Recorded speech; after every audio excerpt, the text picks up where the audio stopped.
Hello and happy Monday. Welcome into Boilermaker Lounge. I'm Sam Sprunger, as always, joined by Grant Flora. Grant, how are we doing today? Not too bad, honestly. Not too bad. It was a pretty crazy weekend.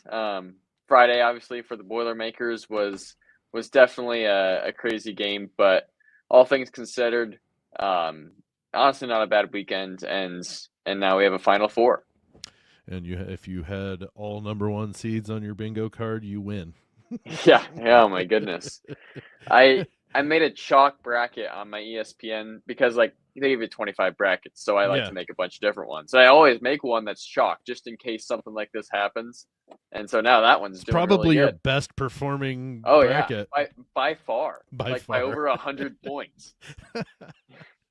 Well, let's jump into it. The Boilermakers fall to Houston 62-60 in the Sweet 16 in Indianapolis on Friday night. Grant, Saturday morning, but it was th- that was the game I envisioned Purdue playing. It just didn't come through in the end. Yeah, it was it it hurts the way that it happened, the way they lost, and just that it was really close. But as a fan, it was really fun to see them play that way, to be in the game.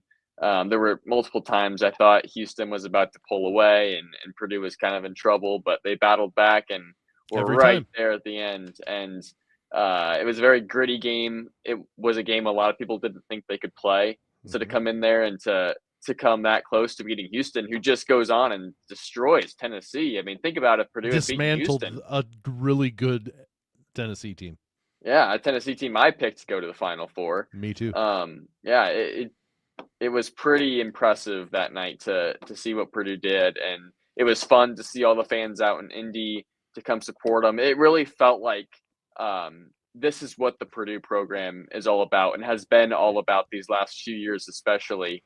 Um, And so to see that kind of happen, and even though it resulted in a loss, that was just a really fun game to kind of witness, even watching TV.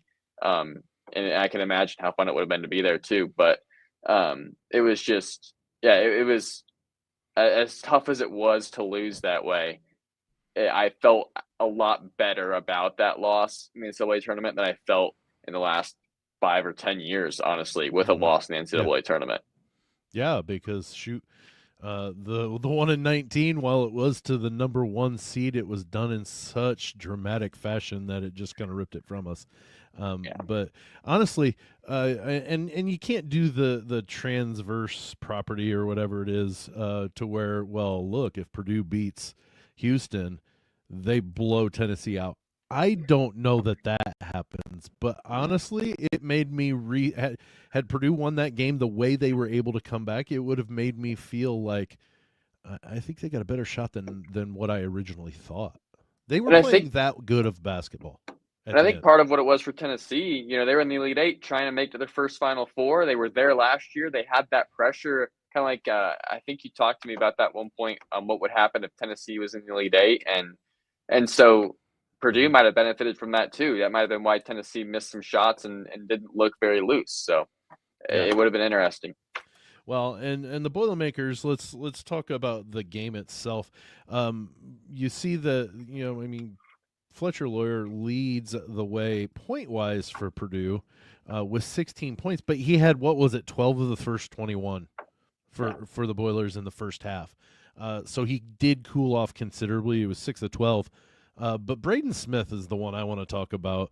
Uh, Purdue was in this game till the end, and he only had 7 points. That's not to say, and you would love to see him have 14, but he didn't.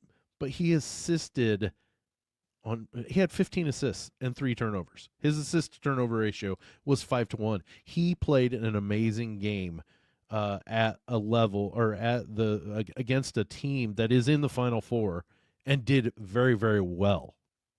Yeah, well, Houston was going to take him away as much as possible. They were forcing the ball out of his hands. He dribbled to the side. He was Mm-hmm. drawing that double team He kind was of making it trap count out though. there, right? And he was doing a really good job.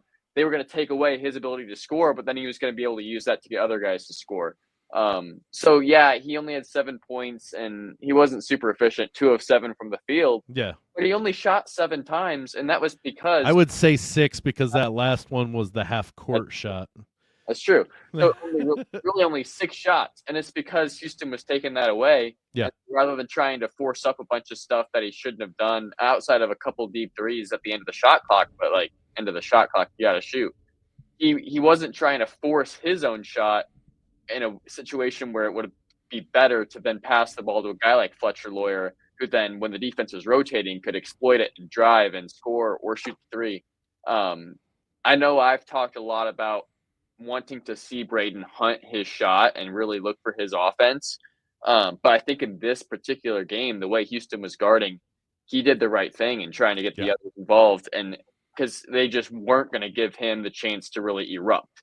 And so he made the right decisions, and the other guys did a great job taking advantage of that. He assisted on 9 of, I think, 11 or 12 second half baskets.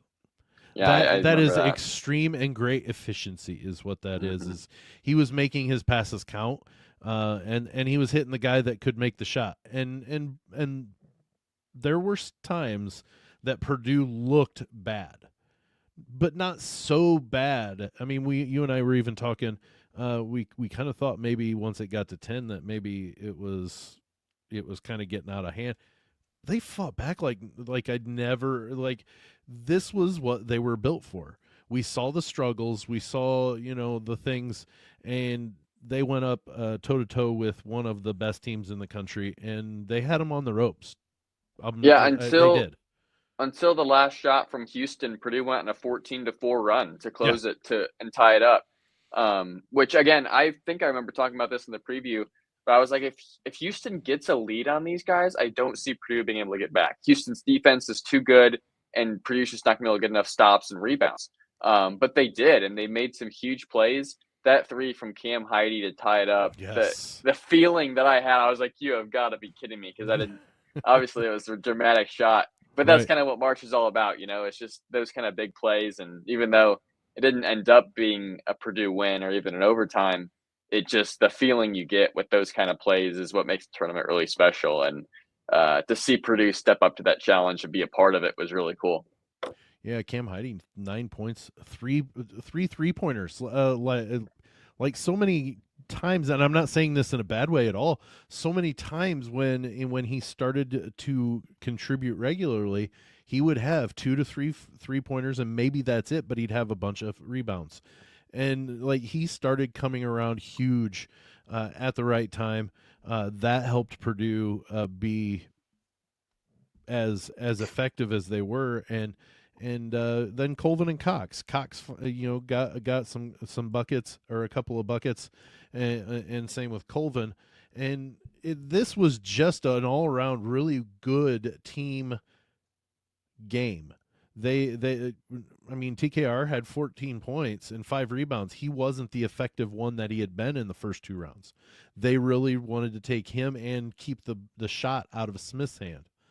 So it needed to be the rest of them picking it up, and they did well. And TKR still had 14. Yeah, and like it was a good team game, but at the same time, I don't think anybody really played their best game. Like no individual player played their best game. TKR on a normal night, I think, would have had 20. He missed some shots he definitely should have made. Braden obviously has had much better offensive nights. Fletcher as well. I know he had 16, had a nice game, but 2 of 7 from 3 when he got some really nice clean looks. He could have easily had 25. And everybody else, like even Miles Colvin, 1 of 6 from 3, had a lot of great looks. They did a great job just handling the missed shots and some of those miscues they had, and still fighting and making it a game. And that's what was so impressive is, Purdue, if they played their best ball, or even a normal night from a lot of these players, could have definitely been in a shot, not just to be in the game, but to be in control of the game. And that's what's really crazy. A little bit disappointing, but also just crazy overall. And on the defensive side, LJ Cryer, 2 of 13. He didn't have the greatest of shooting day, but was that something that he was being forced into?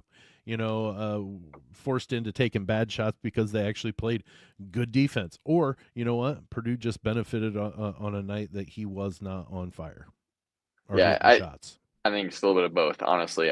Purdue, And their that's fine. defense, and we can talk about this too. Their defense was insane, but Cryer definitely had some clean looks that normally would go in. Yeah, yeah, but yeah, I mean, once you have had to go through, the being switched off, and I didn't really watch what they were doing. I just every time he got the ball, I'm like, he's not really getting a good look, or not getting a good look, but not getting a good shot off, and he was just not on. But was it a product of what the Boilers were doing to him? And that may be, like you said, a little bit of both, but.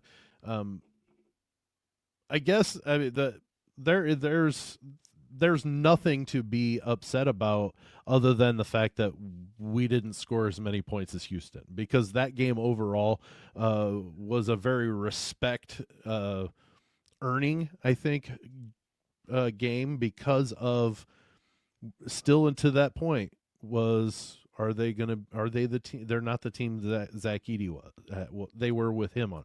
Well, you're right, but they proved a point that we're pretty darn good without him as well. Yeah, and it's going to be something that's going to be really helpful to build on for next year. I was thinking about this, like, if Purdue had won and they had gone Elite Eight, maybe even Final Four, if they had beaten Tennessee, that would have been amazing. And obviously would have totally loved to have seen that. But it's not likely that you go to 3 straight Final Fours. And True. next year, if I have to take a Sweet 16 loss instead of a Final Four this year to get a team to the Final Four next year when it's in Indy and we probably have a better chance to go out and actually win a national title, I can handle it. Now, obviously, you want to win the games when they're there, and there's no telling that Purdue will win in the first round next year, just because anything can happen in March. But it's one of those things where even though they lost, it's a huge game to build on. We'll talk about this later, but as of right now, most of at least the key pieces are coming back to next year, and Purdue could even add that to the roster with some portal guys and some guys coming back from injury. But it's a building block for next year, even though it's a loss. And hopefully some of these guys like Heidi and Colvin and the freshmen too will take this experience and really grow from it. Well, I could almost assure you, if they're sticking around, they know they have a score to settle. And like, not a score to settle, but to just we need to prove that we're a good basketball team. I don't mind them playing with chips on their shoulders. I really don't. Right. Because you know what, that makes for an effective, as long as you don't let it eat you alive, you play with it on your shoulders and just, make it count. I will go on the record right now to say, as long as the only pieces, and we'll talk about that news here in just a few minutes, but if the main pieces, like you said, come back next year and work and improve, Daniel Jacobson comes back, Antoine West comes in, maybe contributes, maybe he doesn't. I would assume he's gonna contribute. But it's the healthy competition is going to get good product, I think. And with everything that's coming back, along with all that stuff being added back into it, I would be shocked if Purdue's not in the top 5 in the country. Yeah. No, I agree. For sure. And just this, to me, I talked about it before, but this game was with the crowd and with the way they battled, it really makes me really proud to be a Purdue fan, honestly. Like, outside of last year when they made the Final Four, it's probably the most proud that I've been to be a Purdue fan in the last 5 or 10 years, if not longer, just because nobody counted them in. Everyone thought Houston, you said John Fannin was all about Houston winning by 15 or more. There's no way Houston won't win by 15 or more, was John Fanta's statement. And so to come in there and not just keep that spread and go less than 15, but to really be right there with as good a chance to win as Houston at the end, and to lose on a baseline inbound, which we can talk about this that last sequence, when they went to that timeout right before the baseline inbound, I thought to myself, the way Purdue guards baseline inbound with Braden Smith playing the free safety when he's on the ball is going to leave the inbounder open. My hope was that someone would Somebody was gonna rotate and roll. they would be able to handle it, but Houston executed perfectly. Purdue's defense wasn't as smooth as it should have been, resulted in an easy basket. I can't say that Purdue should have done something differently as far as maybe keeping Braden on the ball, because you want to have that free safety to just take away the quick inbound because you only have 2 seconds. Right. But Houston knew exactly what to do, and I think they saw maybe in a post-game press conference or something, Kelvin Sampson said they had prepared a play like that because they knew Purdue guarded baseline inbounds that way, and it just happened to be perfect timing for them at the end of the game to use that play.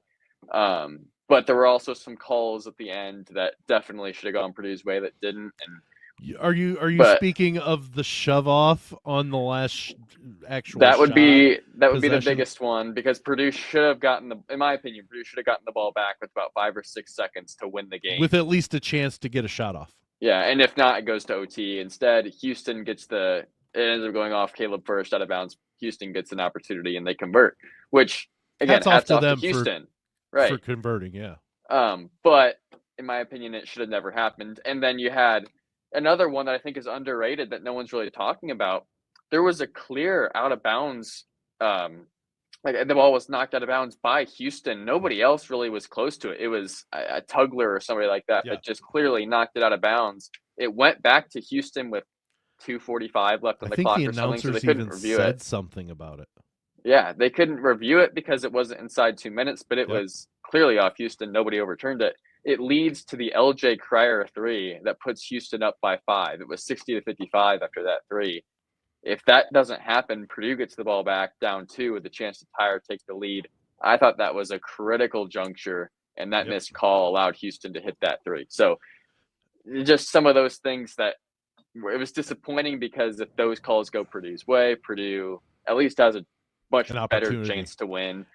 So, and that's the big thing is we're not blaming the refs for the loss, because you know what, there was plenty that we did that could have taken points away or gotten us points. Don't miss the little bunny at the too. Yeah, don't miss the lay-ins at the hoop. Convert those. If TKR makes 2 of those, they win the game. Potentially. So I mean, it's there are so many things. You can't say one thing lost the game. It was an unfortunate non-call at a very critical time. That is, it's kind of what Nico Medved said about Derek Queen's shot. They asked him if he thought it was if it was a travel, and he said, "Did they call it?" No, they didn't call it. Well, then it's not a travel. He said, if it was, maybe it was, maybe it wasn't, but they didn't call it, so we can't. There was no travel. So as much as the video don't lie, it looked like he shoved pretty hard on Braden Smith. He didn't, because it wasn't called. Yeah. So, but yeah, just all things considered, I was really pleased. Yes. Overall, just really excited with the way Purdue played. And yeah, it hurts to lose. Would have loved to have seen them play against Tennessee in the Elite Eight, but I'm looking forward to next year, and I can go out without being too crushed with the fact that they lost to a really good basketball team and played a very respectable basketball game. Well, they have their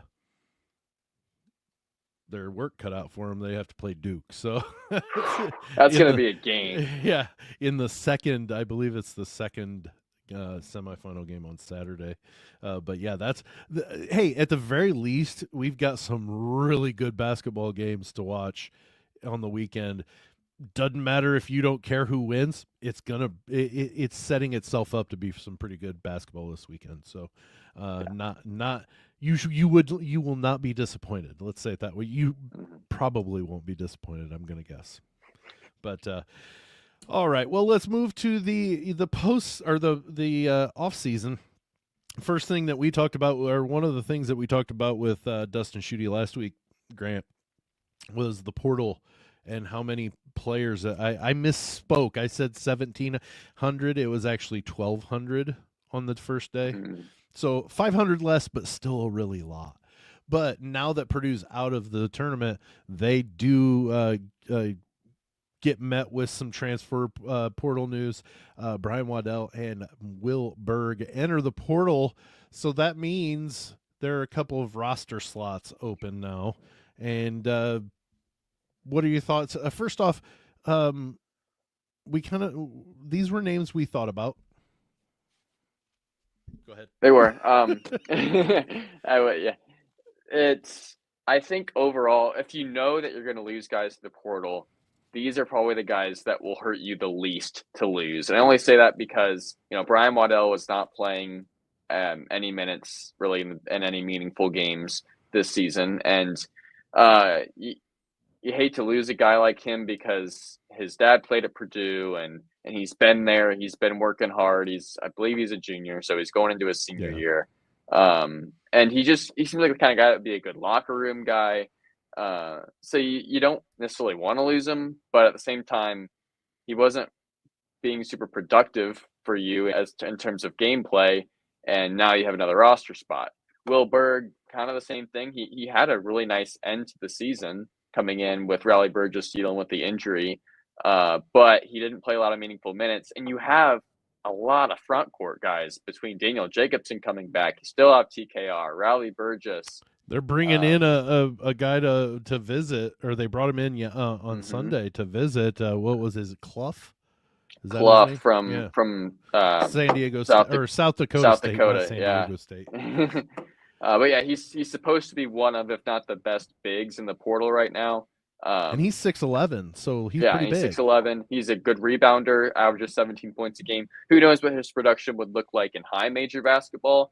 But at least from a rebounding standpoint, that would be a really nice guy to have for Purdue. Who thought Dalton Connect would average 25 points in the SEC coming from Northern Colorado? Yeah, and the other thing is he doesn't need to be a huge scorer. We have TKR, Braden Smith, and Fletcher Lawyer. We need him in there as rebounding. If he wants to score, we'll be happy to have him. It'd be great to have a threat at the 5, especially if TKR can play the 4. You have to respect him at the 5. It opens up a lot for him. But it's not like he needs to be our leading scorer. He doesn't have to be a Zach Edey. Totally agree. Totally agree. So, but he's welcome to score 10 to 15. Right. Oh, yeah. Be my guest. And then you throw Daniel Jacobson in there, too, and they're looking really good. But the other thing is, what was I going to say? He's also looking at Iowa State, and a lot of people thought Iowa State was the favorite to get him. So don't go into this thinking Purdue's likely the team he's going to end up with. It's just Purdue's going after a big in the portal based off what this looks like. So I thought I saw, though, Grant, that Iowa State got somebody. Did they really? Maybe. That was a big guy. My news might be a day too old. And I'm not saying you're incorrect. I'm just I'm going right now real quick to 24/7 transfer portal news and see. Iowa State, Big 12. Jeez. And the fact too that he decided to visit Purdue before Iowa State actually says a lot. Because they like to say if you're recruiting a high school player, you'd rather have them come to you as their last visit. But for the transfer portal, it's easier to go with these guys and get them for their first visit because then you can make your pitch and they might be ready to commit right there. So the fact that Purdue gets him on campus first is actually pretty significant. Yeah, and the big thing is and they've got, I guess I'm looking at it as updated today, not best overall. Blake Buchanan from Virginia, 6'11", 215. He transferred and committed to Iowa State. So that's what makes me think that maybe Clough might be, Purdue may be next on his list if the Boilers feel that it's going to be a good fit. Right. I'd be interested to know how many spots Iowa State's looking for. Like they might be looking to build that's a lot of height, a completely new front court. But I don't know. I mean, either way, if they end up with Clough, great. If not, I'm sure if they're looking for a big in the portal, they'll have no trouble finding someone. Because if you're a big, why would you not want to go to Purdue? Why wouldn't you go to the big man whisperer? Yeah, not only that, but Purdue's going to be good next year. They are. Yeah. They're bringing all these guys back. If you want to win, Purdue's a great option to go to. And then, if, like you said, they're big man U, I would say, in D1 college basketball. And so it just would be perfect for a transfer portal guy if you're looking for a high major school and to win basketball games. It looks like I'm not 100% sure if that's Purdue Fort Wayne, but I believe so. Eric Mulder has transferred into Iowa State as well. He's 6'8", so he's got some height to him too. But yeah, that's also Iowa State.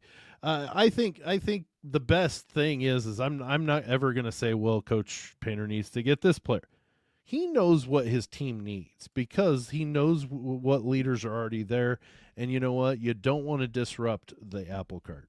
You've got a good thing going with the team that played the way they did on Friday against a really good Final Four team, knowing that the main core and a majority of those players are probably coming back. You don't want to bring something that's going to disrupt the chemistry.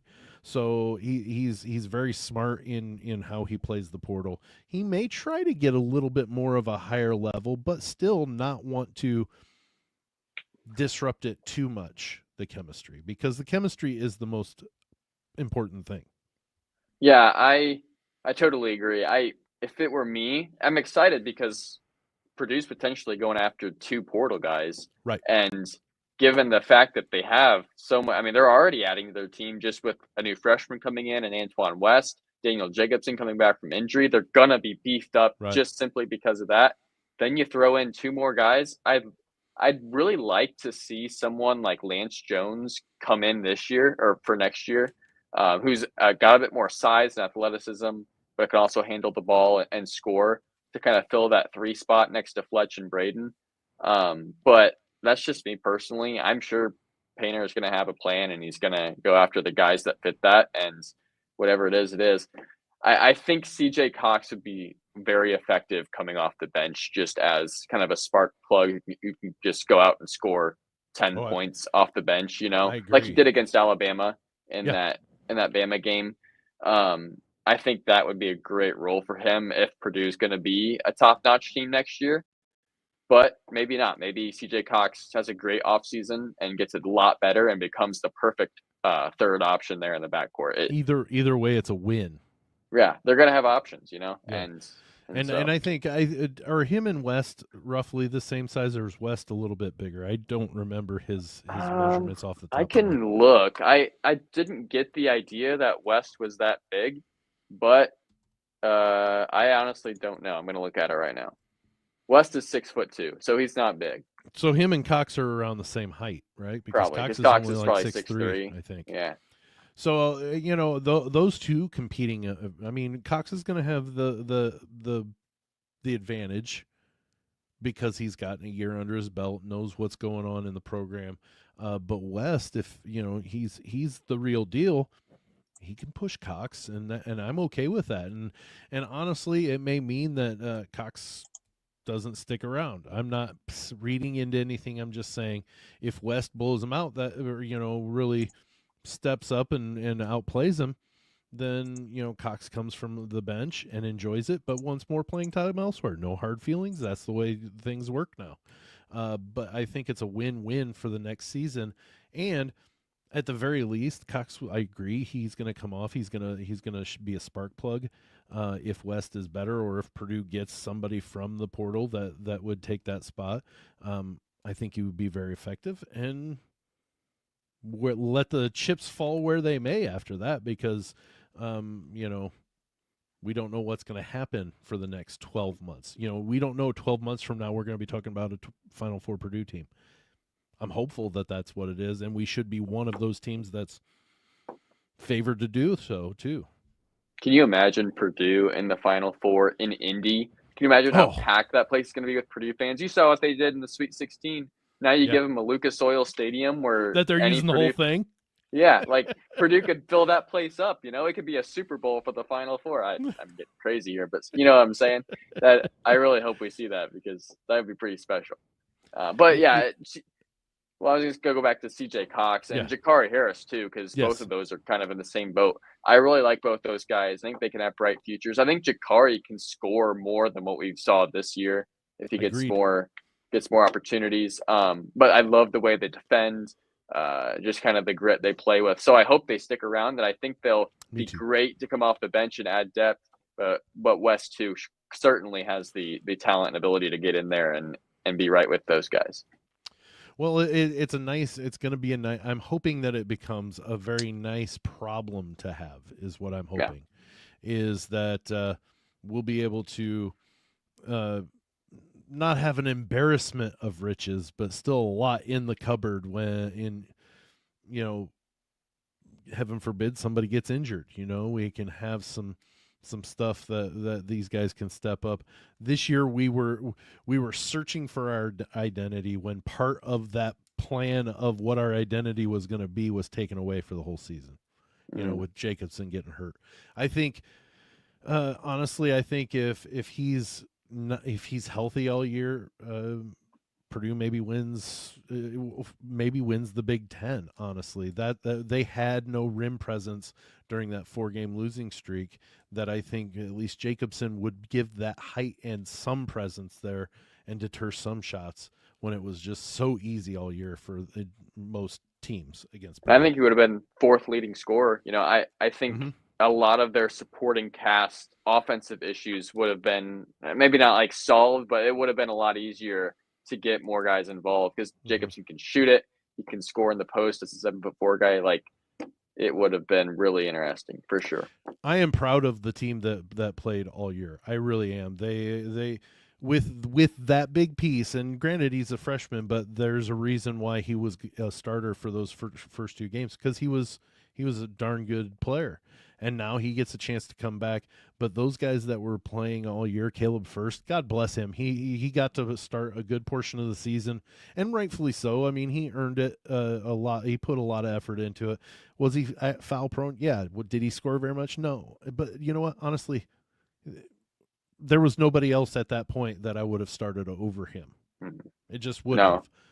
So this team made me so proud of being able to say, yeah, I'm a Purdue fan, and wear all of my Purdue sweatshirts and stuff like that. That just, I'm like, I'm not at all. I am so proud of this team because of the effort and the true Purdue grit that they put forward all year. yeah. I mean, the adversity, you talk about losing, like you said, losing a center at the start of the year, Yeah. talking about losing some games in the non-conference. They lost their, 3-year non-conference undefeated streak. This is Yeah. the 4th year, and they lost it. And they took some hard losses to, Auburn, just going in and getting blasted. And the Texas loss to A&M Texas A&M and heartbreaker. Indy, that was a game we thought they would win. Those Yeah. types of things. And then they start getting it back. They go on a 4-game losing streak, and you're just thinking, what is this team going to do? And they come out in the NCAA tournament and look like a completely new team. The narrative was pretty impressive, and like you said, very proud of the team. Very proud to be a Purdue fan. Yep. So, all right. Well, that brings us to the end of today's Boilermaker Lounge. Still kicking it 2 to 3 times a week. We'll let you know during the week what days, if it'll be 2 or all 3 days during the off season. But we're gonna get some chats in with some former Boilermakers, hopefully, and be able to share their time, things about their time at West Lafayette, and then also what they're doing after life of being a Boilermaker and where their careers have taken them. So those are some things to look at. We're gonna stay on the transfer portal news. We'll be able to talk about some of those players because you got to assume they're going to be coming soon to West Lafayette, or to commit to West Lafayette and be in during the summer working on stuff. So absolutely looking forward to the off season of Boilermaker basketball as well. We're hoping to start adding in some women's topics as well. Really rough waters right now for the Boilermaker ladies, but we're gonna maybe try to dive into that a little bit as well during the summer too. So Grant, we've got a busy summer coming from spring. We just turned spring, but spring/summer before we get back into media days and action for 25-26 basketball season. It can't come too quick. It can't come fast enough.